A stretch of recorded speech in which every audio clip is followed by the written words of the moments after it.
Bé, bon dia a tothom. Benvinguts a aquest acte de presentació d'una base de dades inèdites sobre les milícies antifeixistes de Catalunya, una base de dades que ha impulsat el Memorial Democràtic.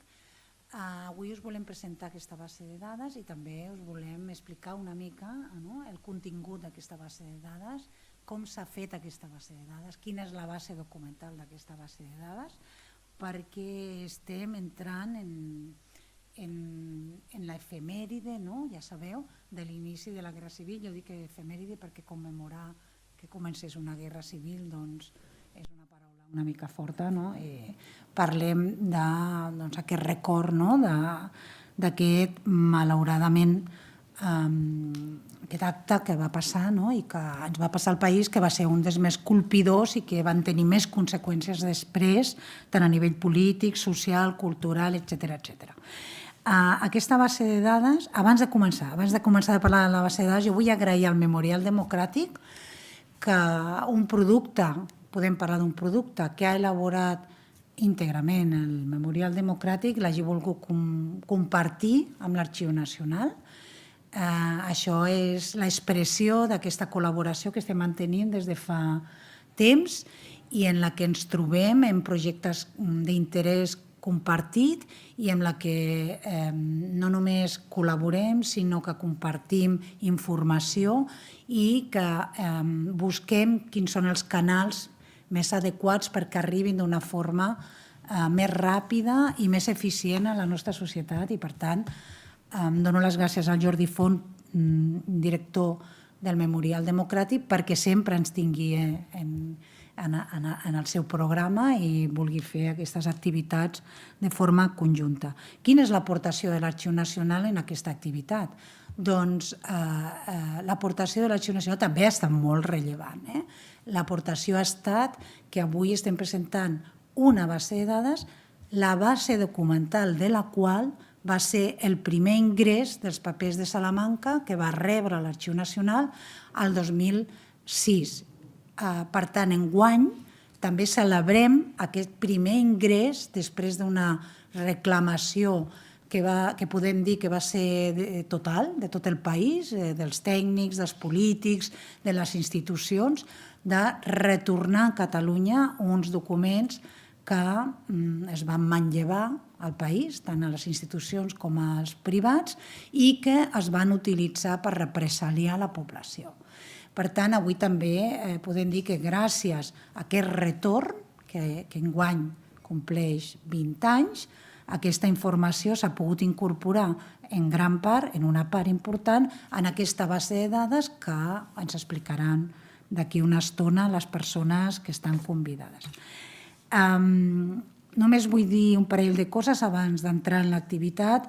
Aquest és un acte que iniciaria el programa d'activitats que té previst l'Arxiu Nacional, en aquest cas en col·laboració amb el Memorial Democràtic, sobre la commemoració de la guerra de 1936-1939.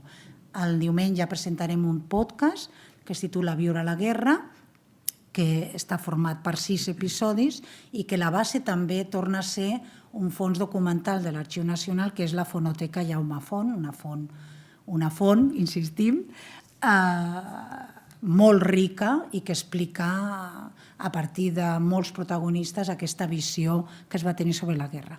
I també aprofitarem també per llançar uns extractes dels dietaris de Pilar Duaigües.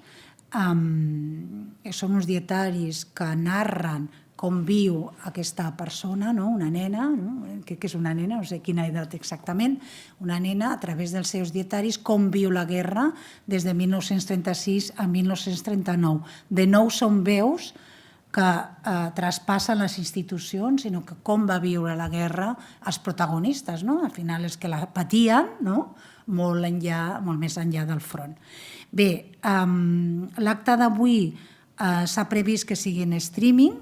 A continuació donaré la paraula al Jordi Font, que és director del Memorial Democràtic, intervindrà en Gonzalo Bergen, que és doctor en Història de la Universitat de Barcelona, que ha fet tot el treball sobre la base de dades, ara el Jordi també parlarà sobre ell, la Mercè Pujades, que és tècnica del Centre d'Informació i Documentació del Memorial Democràtic, i l'Enric Tarradellas Prat, que és el nostre cap de l'àrea de fons de l'Administració, de l'Arxiu Nacional de Catalunya. Esperem que aquest acte contribueixi a la difusió d'un sector que va ser molt important, que va lluitar per les llibertats, que va ser els milicians antifeixistes, i que la població pugui fer un bon ús d'aquestes dades, que es conegui més de forma sectorial, també de forma sectorial, què va passar en aquesta guerra de 1936-1939. Sense més dilació, dono la paraula a en Jordi Font Agulló, director del Memorial Democràtic. Bé, bon dia. Gràcies a Pilar, directora de l'Arxiu Nacional de Catalunya. També voldria saludar a les persones que esteu avui aquí a la sala i a les persones que ens estan escoltant via streaming. Bé, com s'ha referit abans la directora de l'Arxiu, per nosaltres, el Memorial Democràtic, és molt important aquesta col·laboració que hem establert des de ja fa uns anys i que jo crec que dels darrers 3 anys l'hem consolidat, l'hem incrementat i està donant uns fruits molt positius. I d'alguna manera el que presentem avui, que és aquesta base de dades de les milícies antifeixistes de Catalunya, és una mostra també d'aquesta bona col·laboració i per tant us agraeixo molt el fet de presentar-ho també aquí aquest matí. Ho presentem avui, 17 de juliol, que és una data també significativa. De fet, el cop d'estat del 18 de juliol de 1936 es va iniciar el 17 de juliol, diguéssim, el que serien les colònies, els territoris africans, les colònies africanes, i llavors va passar a la península a partir del 18 i a Catalunya d'alguna manera el moment més intens del cop d'estat va ser el 19 de juliol, un cop d'estat que va fracassar a Catalunya precisament gràcies a la resistència i a l'oposició de les classes populars i d'alguna manera el que avui presentem, aquesta base de dades de les milícies antifeixistes de Catalunya, respon precisament a aquesta resistència al cop d'estat i el que després aquest fracàs del cop d'estat es va desencadenar després la guerra civil, com s'hi ha referit abans la directora. No fem una commemoració explícita del que va ser la Guerra Civil, com ja també s'ha dit, però sí que ho recordem, aquests 90 anys de l'inici de la Guerra Civil, perquè pensem que és segurament l'episodi històric més important de la nostra història recent, del segle XX, amb unes conseqüències i seqüeles que arriben fins al dia d'avui, sobretot perquè després el resultat va ser la imposició d'una dictadura de 40 anys que va tenir unes conseqüències molt negatives per al nostre país i pel conjunt de l'estat espanyol.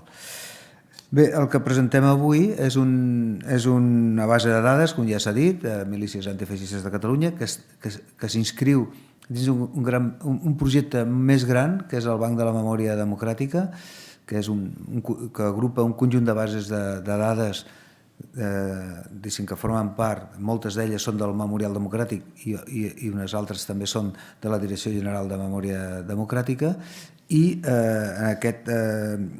avui el que fem és realment es pot parlar que ha entrat en el Banc de la Memòria Democràtica una gran aportació, que és aquest cens, base de dades, amb més de 37.000 noms de moment, perquè aquesta base de dades no s'acaba avui, sinó que continuarà, la investigació continuarà, i és una investigació que des del Memorial Democràtic es va encarregar el doctor Gonzalo Berger, mai sé ben bé com es diu, no, Berger no, Berger, perdó, i ell d'alguna manera, el Gonzalo, podríem dir que és el màxim especialista en aquests moments a l'Estat sobre les milícies antifeixistes. És un treball que com veureu, doncs, ha tingut, després ho explicarà el mateix Gonzalo, doncs, amb uns resultats, jo penso, molt importants, sobretot perquè aporten moltes dades, no només és una base de dades amb els noms i cognoms, sinó que hi ha moltes més dades, i penso que és un exercici d'allò que se'n diu història pública, allò de fer accessible des de l'acadèmia, des del treball acadèmic, el treball rigorós, doncs posar els resultats que s'obtenen d'aquest treball, doncs posar-los a l'abast de la ciutadania, i penso que el Banc de la Memòria Democràtica vol ser això, precisament, i amb aquesta incorporació d'aquesta nova base de dades doncs continuem treballant en aquest sentit.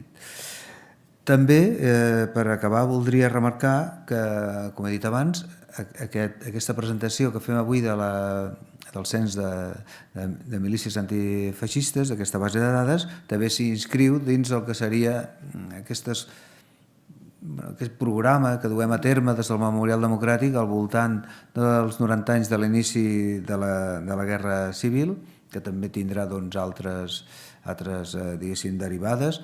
Per exemple, una exposició sobre dietaris de guerra, de soldats, diguéssim, que durem a terme a principis de novembre en el Museu d'Història de Catalunya, que fem conjuntament amb el Museu d'Història de Catalunya. I alhora també l'acte que fem avui també l'hem volgut inscriure al voltant d'una altra commemoració. En aquest cas sí que és una commemoració positiva d'un esdeveniment que no va poder tenir lloc, precisament a causa del cop d'estat, que va ser l'Olimpiada Popular. Ahir justament vam inaugurar a la seu de l'UGT una exposició sobre l'Olimpiada Popular, aquella Olimpiada que no va poder ser, i que d'alguna manera també alguns de les persones que havien de participar en aquella Olimpiada Popular llavors també es van allistar a les milícies antifeixistes. I per tant també volíem vincular aquests dos esdeveniments. Bé, per la meva part, doncs, res més. Torno a agrair a l'arxiu la vostra acollida aquí i ara ja cedeixo la paraula a l'Enric Terradellas, que és el cap de l'àrea dels fons de l'Administració de l'Arxiu Nacional de Catalunya. I moltes gràcies per la vostra atenció.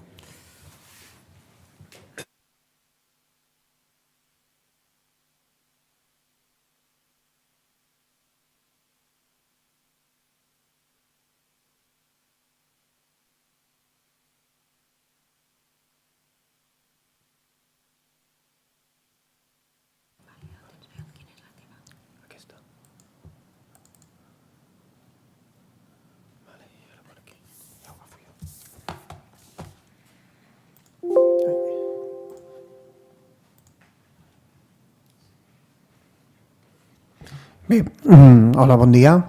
En primer lloc, voldria agrair al Memorial Democràtic el fet de voler presentar aquesta base de dades aquí a la seu de l'Arxiu Nacional de Catalunya i també agrair la presència de les persones que esteu aquí a la sala d'actes de l'Arxiu Nacional de Catalunya i les persones que ens segueixen en streaming. La meva intervenció versarà bàsicament sobre els fons documentals que custodiem a l'Arxiu Nacional de Catalunya vinculats amb les milícies antifeixistes, que han set la base a partir de la qual s'ha elaborat aquesta base de dades i de la qual aprofundirà molt més el doctor Berger en la seva intervenció. Abans, però, abans d'entrar en matèria dels fons documentals a partir dels quals s'han creat aquesta base de dades, sí que m'agradaria fer un esment a totes aquelles tasques que ha dut a terme l'Arxiu Nacional de Catalunya des dels seus inicis per recuperar la memòria històrica del país. La finalitat per què hem dut a terme totes aquestes tasques ha estat la de garantir l'accés i enfortir una memòria col·lectiva, cívica i democràtica. I, com dic, hem dut a terme diversos projectes de recuperació, descripció i difusió de fons documentals relatius a la guerra, de 1936-39, l'exili i la repressió franquista. Molts d'aquests projectes Els hem dut a terme en col·laboració amb altres institucions, com són el Memorial Democràtic, i he volgut aquí posar alguns d'aquests exemples, com són el projecte que vam fer de tractament dels procediments judicials militars sumaríssims, que és un fons que es custodia a la seu del Tribunal Militar Territorial Tercer de Barcelona, al qual vam donar un tractament que va permetre, en posterioritat, publicar en dades obertes el nom de les persones represaliades i extendre a totes aquelles persones un certificat de reparació jurídica que emet el Departament, que actualment també està emetent el Departament de Justícia. Un altre dels fons importants que tenim a l'arxiu i que també hem esmerçat molt esforços, fons vinculats amb la repressió i dels que hem esmerçat molt esforços per descriure'l, és el Centre Penitenciari Homes de Barcelona, el qual conté prop d'uns 200.000 expedients, un 80% dels quals corresponen al període que va del 1939 al 1980 i molts d'ells fan referència a presos polítics, a persones represaliades pel franquisme. I finalment volia també fer esment a un projecte que vam dur a terme l'any passat, juntament amb el Memorial Democràtic, que és un mural que tenim ubicat aquí al vestíbul de l'Arxiu Nacional de Catalunya, que es va fer a partir de 50 documents que conservem a l'arxiu i que es va encarregar a l'Escola d'Art i Disseny de Sant Cugat del Vallès per elaborar un mural dedicat a la memòria dels 50 anys de l'inici de la recuperació dels drets i la llibertat arran de la mort de Francisco Franco i que podeu veure al vestíbul de l'Arxiu Nacional de Catalunya.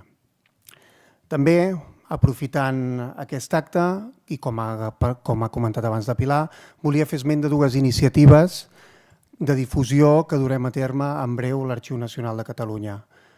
Una primera, anomenada Viure la guerra, que és un podcast que s'estructura en 6 capítols de 20 minuts, que recorre el testimoni oral original d'homes i dones entrevistats entre el 1965 i el 1999 per l'activista Jaume Font, que els entrevista quan eren petits i expliquen les seves vivències que van viure en l'esclat de la Guerra Civil.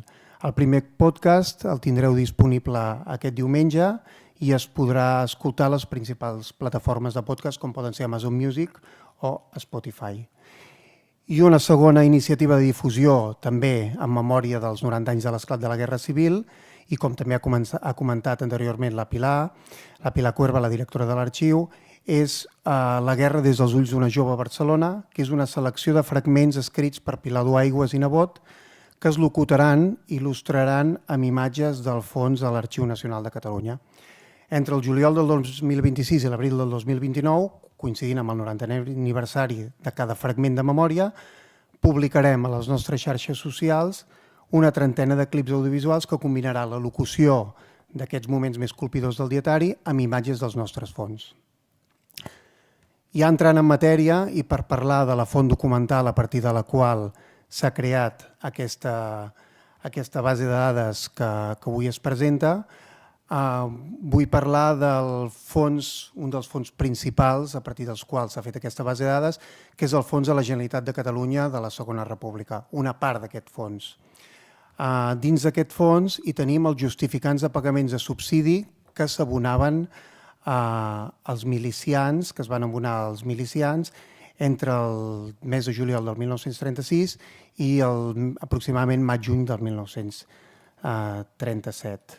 A Catalunya, per posar en context com es genera aquesta documentació, cal dir que a Catalunya, durant els dies posteriors a l'alçament militar i l'esclat de la Guerra Civil, militants de partits i sindicats van constituir comitès antifeixistes a barris i municipis i de vegades grups o persones més radicals dominaven el comitè i actuaven al marge de les institucions. Per reconduir la situació, el 21 de juliol són creades les milícies ciutadanes i el Comitè Central de Milícies Antifeixistes. I el 16 d'agost és quan es regula administrativament la figura del milicià. És en aquest mateix moment quan es crea l'Oficina de Subsidis del Comitè Central de Milícies Antifeixistes, que està operativa fins al mes de juny de 1937, i és l'encarregada de centralitzar el pagament dels subsidis dels milicians destinats als diferents fronts. Aquesta és l'oficina, que és la productora dels justificants de pagament que custodiem a l'Arxiu Nacional de Catalunya i que són la font principal per elaborar la base de dades que avui es presenta.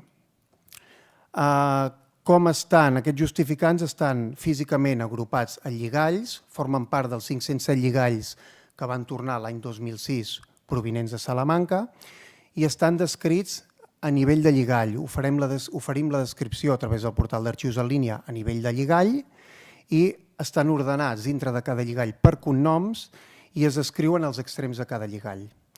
Aproximadament tenim unes 240 unitats de descripció que posem a l'abast de tota la ciutadania arxius en línia i les imatges associades a aquestes unitats de descripció que reprodueixen els documents que suposen prop més de 200.000 imatges.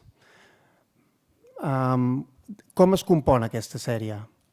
Bàsicament, la sèrie es compon de dos tipus de documents que tenim, d'una banda, el subsidi i de l'altra, la certificació de sortida o permanència al front.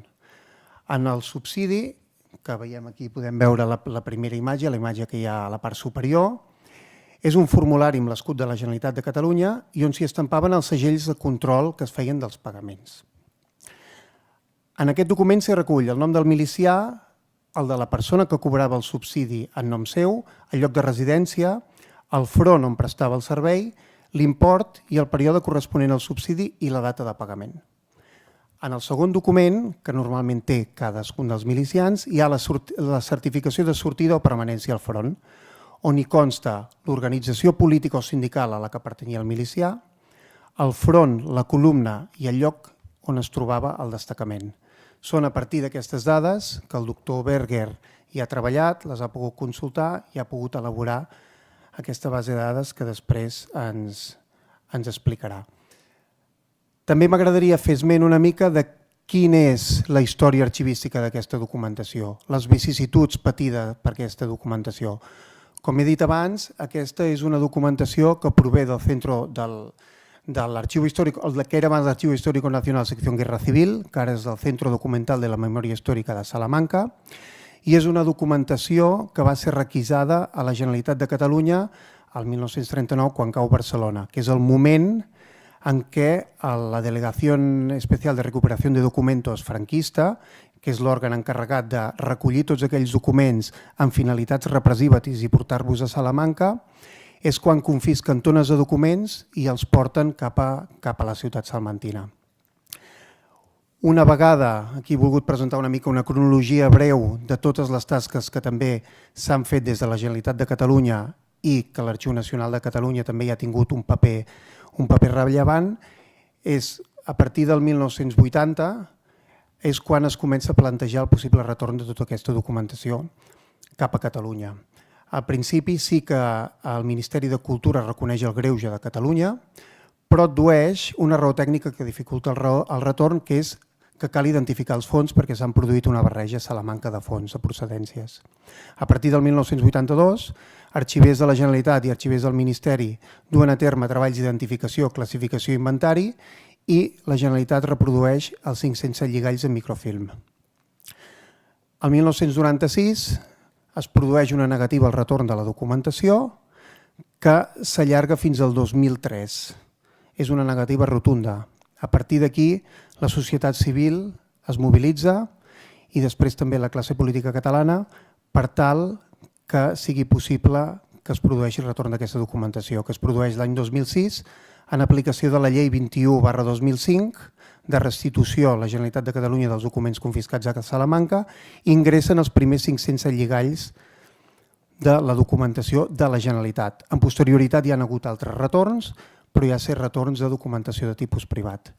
Doncs dintre aquests 507 lligalls que retornen a principis del 2006 és on es troba aquest gruix de documentació relatiu a les milícies antifeixistes i als subsidis pagats a milicians. Des de l'Arxiu Nacional de Catalunya, des del primer moment, ja es va fer l'esforç per difondre aquesta informació. Com he dit abans, està disponible a Arxius en línia i també està disponible les seves imatges digitals i es va digitalitzar. I també el que hem fet darrerament és una tasca també de, evidentment ja estava preservada correctament la documentació, però el que hem procedit recentment és a fer un canvi de capses a la documentació que venia provinent de Salamanca i les hem instal·lat en capses especials perquè sobretot aquests subsidis estiguessin correctament instal·lats a dipòsits en capses de conservació permanent de cara a la seva preservació. Així doncs, he volgut presentar una mica el fons documental principal a partir del qual es fan les milícies i el seu recorregut. I també, ja només per acabar, citar altres fons documentals que custodiem a l'Arxiu Nacional de Catalunya on es conserva documentació de les milícies antifeixistes i que probablement també el doctor Berger hi ha treballat i els ha consultat. Alguns d'ells també estan integrats al fons de la Generalitat de Catalunya de la Segona República, que són els justificants de pagaments de milicians però tramitats a través dels ajuntaments, i també tenim documents que fan referència a milícies com certificats, credencials de guerra, correspondència o comunitats de baixa. En el fons 886, que és el fons on agrupem tota la documentació de partits polítics, sindicats i persones privades que ha retornat també en aplicació de la llei 21/2005 des del 2006 a l'Arxiu Nacional de Catalunya, també conservem documentació de partits i sindicats que inclouen documents sobre les milícies antifeixistes com correspondència d'informes o carnets com els que reprodueix en aquesta diapositiva. I finalment també disposem de diversos fons fotogràfics. Tenim molt material fotogràfic produït pel Comissariat de Propaganda de la Generalitat de Catalunya i també de fotògrafs com poden ser el Brangolí o el Josep Maria de Sagarra, on contenen fotografies on es poden veure milicians i milicianes. Fins aquí la meva intervenció per explicar una mica la font documental a partir de la qual s'ha fet la base de dades. I ara jo cedeixo la paraula al doctor Gonzalo Berger, que ens explicarà una mica la metodologia que ha usat per elaborar la base de dades.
Perfecte. Hola, bon dia. Bé, en primer lloc, dir que em fa molt feliç estar avui aquí. Aquesta presentació representa la culminació d'11 anys de recerca. És una recerca que vaig iniciar ja amb el període de la tesi doctoral, el 2015, a la Universitat de Barcelona, i avui culmina amb aquesta presentació i entenc que tindrà un recorregut posterior. Jo seré breu, m'ajustaré el temps assignat. Faré un petit breu repàs a les dades generals col·lectives de les milícies, però abans de començar no vull deixar d'agrair a l'Arxiu Nacional no només el fet d'estar avui aquí, sinó fer extensible a tot l'equip d'arxivers, especialment a l'Àngels Bernal, que durant molt de temps ha sigut l'ànima, ara està feliçment jubilada, però sempre ha sigut una persona que no només amb tota la tasca de recuperació, sinó tota la tasca d'indexació, de suport als investigadors, ha sigut una persona cabdal perquè avui puguem tenir aquesta base de dades disponible a la ciutadania, entre d'altres. També, per descomptat, agrair al Memorial Democràtic en aquesta segona fase de la recerca a tot el seu equip, en Josep Calvet, en Jordi Font, a la Mercè Pujades, tot el recolzament per arribar en aquest punt. També haig de dir que em fa molt feliç l'anunci del podcast de la Pilar Duaigües, perquè us haig de dir que el que són els diaris de la Pilar Duaigües, conjuntament amb la Tània Balló, els vam localitzar l'any 2016, i ho dic no només perquè vam tenir part en aquesta història, va ser després uns diaris que vam publicar en el seu moment, que ara estan descatalogats, però que en el seu moment van tenir el seu recorregut i que finalment la família va decidir dipositar aquests diaris aquí a l'Arxiu Nacional. Però ho comento no només per això, sinó perquè vam trobar aquests diaris arran d'una recerca en aquell moment sobre milicianes, el documental Milicianes, i a partir dels subsidis del Comitè Central de les Milícies Antifeixistes dipositats a l'Arxiu Nacional de Catalunya, recuperats del fons de Salamanca, vam localitzar a Teresa Nebot, Teresa Duaigües Nebot, la germana gran de la Pilar. I en aquesta cerca familiar, vam localitzar a la filla de la Pilar, que ens va facilitar els diaris i vam poder publicar. Vull dir, al final, aquesta base de dades, aquest registre documental, traspassat a la ciutadania amb aquesta eina que és el Banc de la Memòria, el que fa és permetre traçabilitat de vides, que ens permetrà o permet o afavorirà aprofundir més en resseguir aquestes històries, en destacar la seva projecció vital i en donar-los visibilitat. Bé, jo seré breu en l'anàlisi de conjunt. S'ha publicat un informe, un breu informe, on s'explica bé quina ha sigut la metodologia de treball, quins són els fons documentals.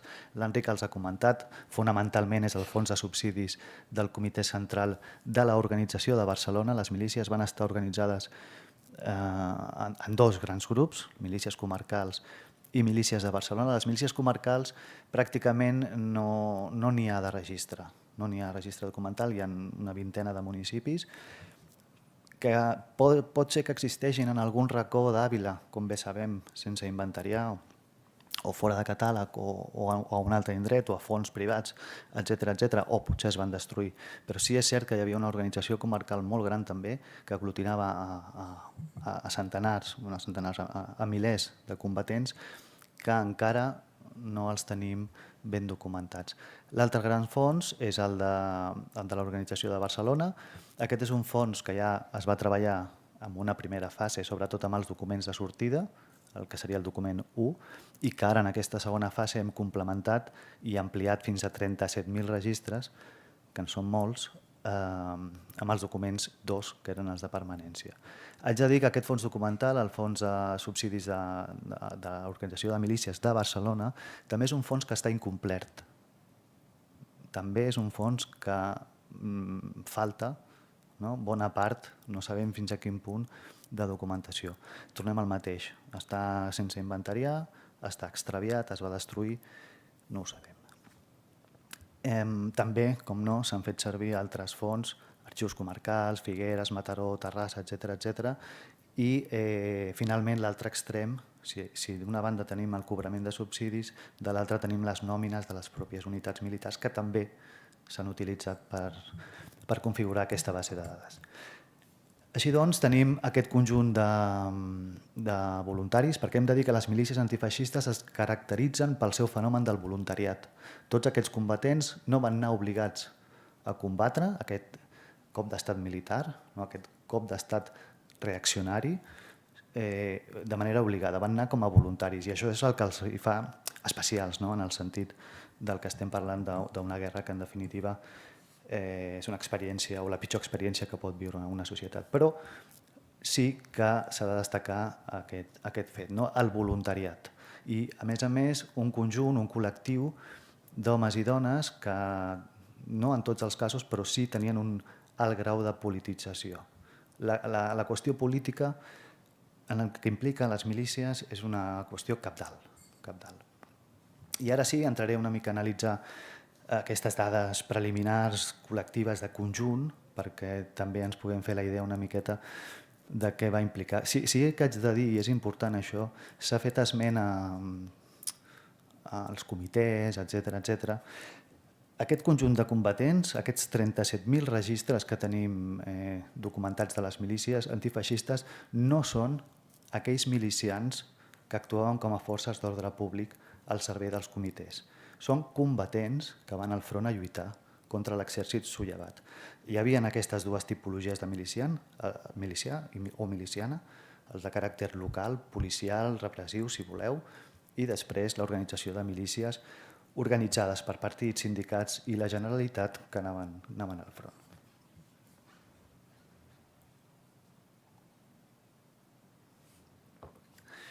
Bé, d'aquest conjunt que hem dit de 37.002 voluntaris i voluntàries, tenim que el 95%, com és lògic, són homes, lògic dintre de la lògica de la societat dels anys 30 del segle XX a Catalunya i a Espanya, però sí que vull destacar la participació de 1.501, de moment, dones catalanes o residents a Catalunya o organitzades a les milícies catalanes que hi van participar.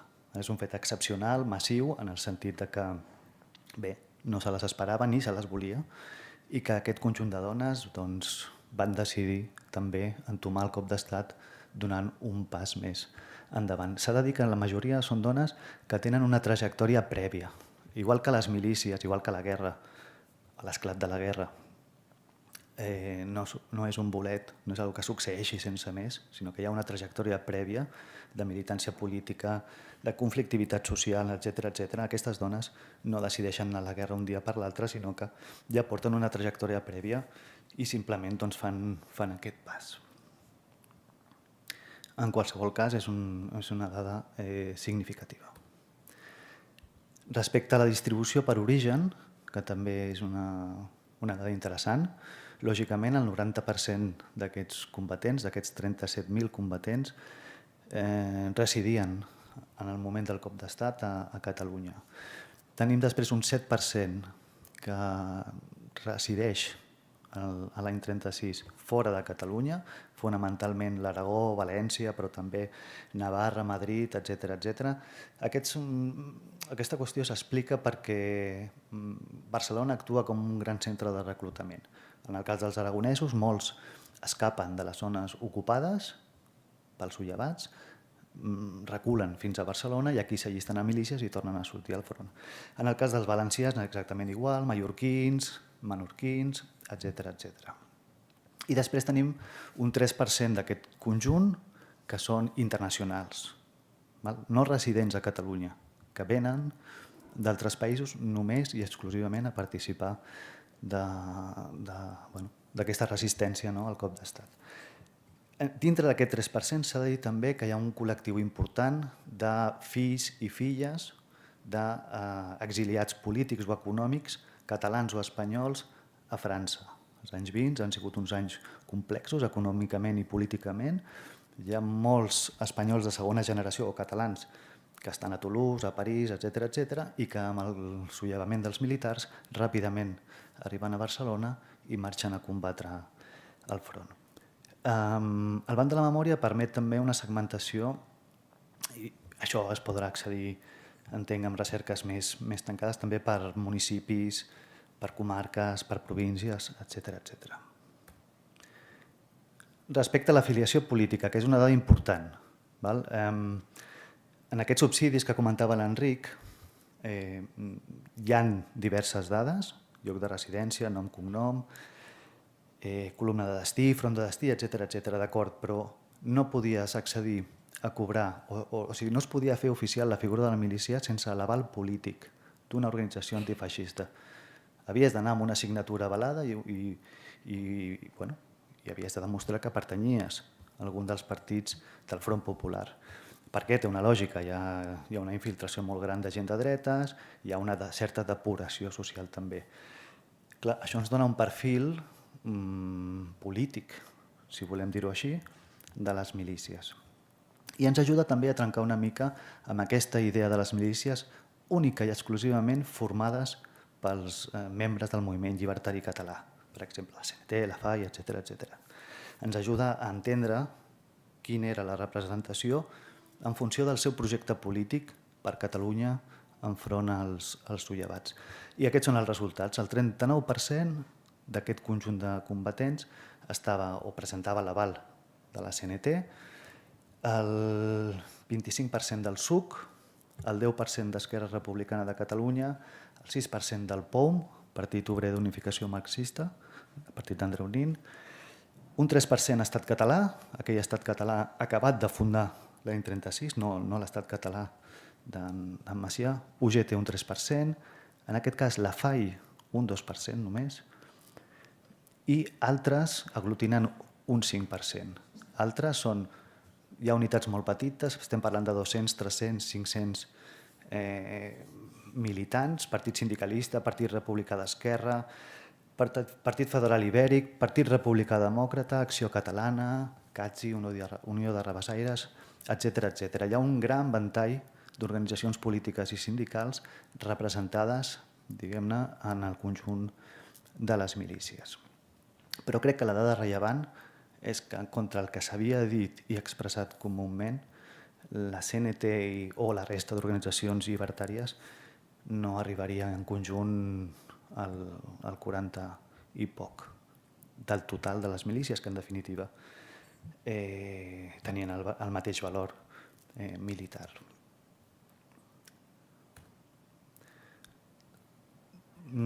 Respecte als fronts de combat, bé, són els fronts on són destinades les milícies en aquesta fase inicial de la guerra. Fonamentalment el front d'Aragó, el 72% dels combatents o exclusivament o de rebot dels altres fronts, o Mallorca o Madrid, van passar per l'Aragó. És el gran front o la gran amenaça que hi ha sobre Catalunya territorialment. Tenim tot l'exèrcit sollevat desplegat a partir de Zaragoza i on efectivament entre Osca i Vivel del Río Martín es despleguen aquestes columnes catalanes. Tenim un 12% d'aquests voluntaris que també van passar pel front balear. Aquesta serà una expedició curta, determinant però curta. A partir del 16 d'agost hi haurà el desembarcament a Mallorca, unes setmanes abans a les Balears, i serà una expedició que finalitzarà el 4 de setembre amb una retirada d'aquestes forces. El conjunt d'aquestes forces milicianes retornades a les Balears aniran a Madrid, la meitat pràcticament, i l'altra meitat al front d'Aragó, a les que se sumaran, en el cas de Madrid, un 15% més de columnes. A partir del setembre i fins al desembre, Madrid concentrarà al voltant de 6.000 combatents catalans que ajudaran a la defensa de la ciutat. Altres fronts molt menors, el front del nord, el sud, Llevant, i després, certament petit també, però destacat, la defensa costera, on algunes d'aquestes columnes seran fonamentalment Tarragona i el Golf de Roses, destinades per preveure, fortificar un desembarcament. Respecte a les columnes, com s'agrupen aquests combatents, es documenten. La qüestió de les columnes s'explica bé durant el que va ser la tesi, no és tan rellevant en quant al banc de la memòria, però bàsicament és un procés gradual de compactació, és un exèrcit improvisat, a partir d'una centúria es podia considerar o es va considerar una columna, la centúria seria la unitat més petita i tot això és un procés de compactació en les setmanes, els mesos, cap a la formació de grans unitats. Amb tot, es fan unes 150 columnes amb nomenclatura pròpia, així es determina des del propi comitè, però n'hi haurà aquestes 10 que superaran les 11 centúries, o sigui, els 1.000 efectius. En aquest cas, la d'Urruti, per descomptat, és la més gran, el front central de l'Aragó, la Macià Companys, amb aquestes quasi 30 centúries, 3.000 combatents a l'extrem sud del front d'Aragó, la columna Ortiz, aquestes 23 centúries a la zona de Belchite, columna del Barrio, on s'aglutinen pràcticament els comunistes procedents de Catalunya, transport marítim, etc. Però bé, la qüestió de les columnes ja és un anàlisi més qualitatiu, no afecta tant el banc de la memòria, però sí que ens ajuda a entendre una mica com és aquesta evolució, en aquest cas, de la defensa. I finalment, una dada més menor, si voleu, però que ja és fruit també d'aquesta traçabilitat que permet i que permetrà, crec, en el futur fer el banc de la memòria. Un cop tenim aquests noms i cognoms, després la Mercè ens ensenyarà una mica com funciona aquesta informació. Hi ha diferents graus, no de tots hi ha tota la informació, sinó que anem implementant a mesura que es pot a partir del creuament. I això és fruit del creuament, també. Tenim defuncions, malalties o ferits durant l'etapa a les milícies. Què vol dir? Que a partir d'un nom hem aconseguit creuar, en aquest cas, per exemple, el cos humà de la Guerra Civil, d'en Jordi Oliva, com a investigador principal, on tenim 1.900 milicians documentat que estaven al banc al Cost Humà, i que teníem també en el projecte de les milícies. Llavors podem afegir aquesta informació. Passa igual en el cas dels 200 i pico malalts o els 500 i pocs ferits. Però bé, jo crec que en definitiva el Banc de la Memòria ens permet a la ciutadania i als investigadors trobar vides, com a mínim situar trajectòries vitals i a partir d'aquí buscar, ampliar o conèixer encara una mica més. I per part meva ho deixaria aquí, li deixo la paraula a la Mercè Pujades.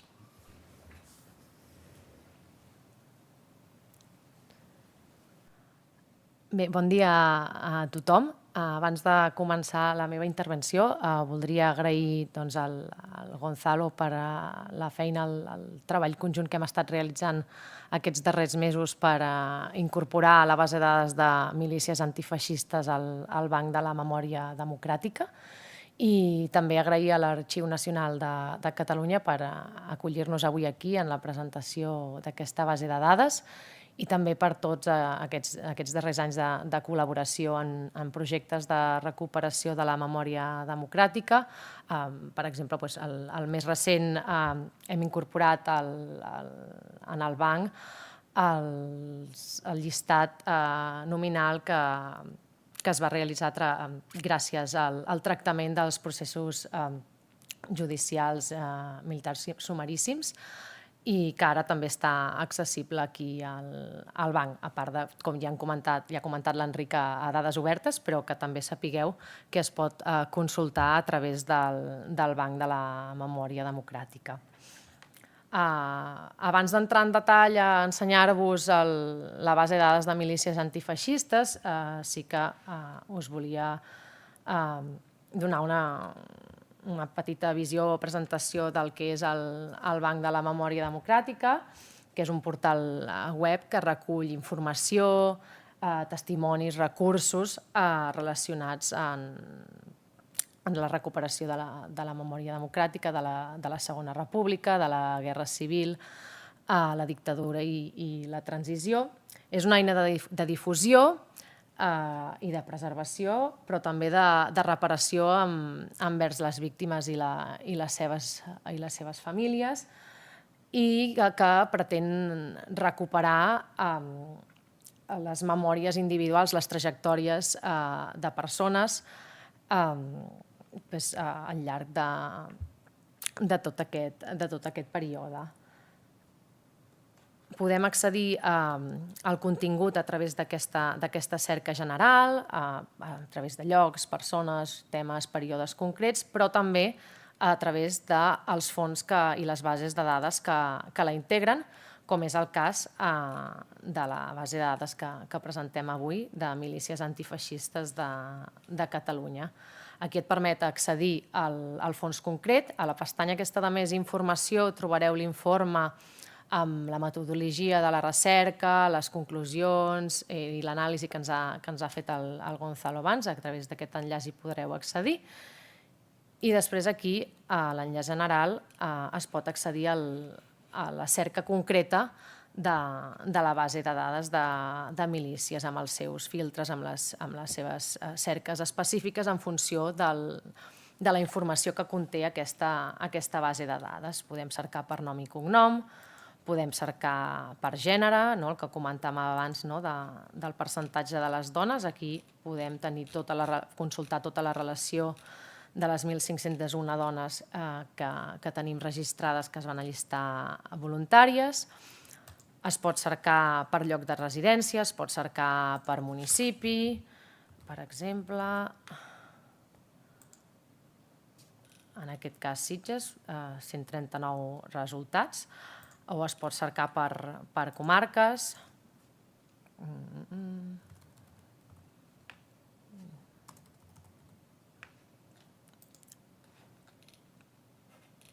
I es poden combinar també cerques per comarca o municipi amb l'afiliació política o sindical del milicià, fet que ens permet també treure dades estadístiques, fer una anàlisi de quina era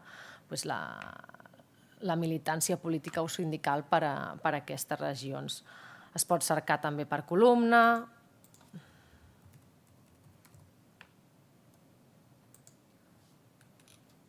Aquí un exemple.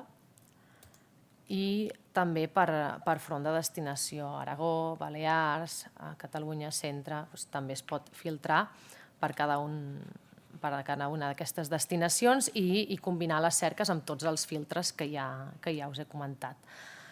Un exemple ja més concret d'un familiar, d'una persona que està buscant un familiar si va allistar-se a les milícies, doncs es pot cercar per cognom i cognoms. Aquí tenim una dona, la Filomena Carreras Saura, i un cop entrem a la seva fitxa concreta, podem veure el detall de tota la informació que s'ha pogut recuperar gràcies a la consulta de les diverses fonts documentals. En aquest cas, la que ja us ha explicat també l'Enric, que està aquí a l'Arxiu Nacional de Subsidis. Destacar també que tenim, en molts casos, en la mesura possible, tenim la referència documental d'aquella documentació, fet que en un futur pot permetre enllaçar amb arxius en línia amb la digitalització d'aquesta documentació, que és una cosa que volem explorar en un futur. I tenim les dades d'identificació de la persona, el lloc de residència, l'afiliació, la seva experiència a les milícies, a quin front va estar destinada, la columna, i en aquest cas la data de permanència al front. A vegades també hi ha la data de sortida, la data de permanència, si va ser ferit o va morir. En aquest cas, aquesta és la informació que s'ha pogut recollir. I aquí un altre exemple.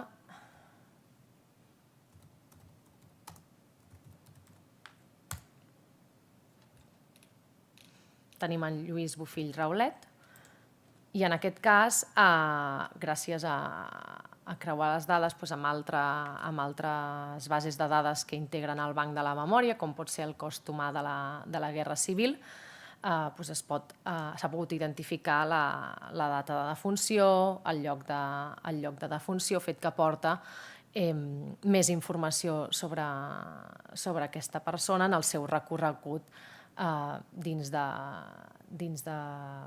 les milícies i després la trajectòria en la guerra.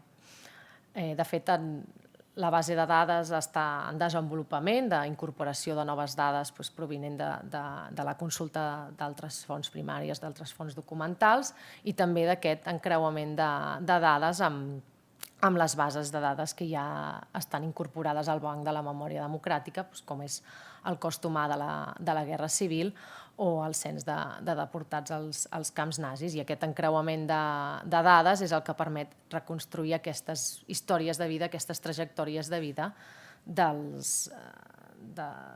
les persones que van viure aquests fets històrics. I res més, us convido a navegar, a explorar la base de dades i això, no només a milicians, sinó a tot el banc. I res més, per part meva, moltes gràcies.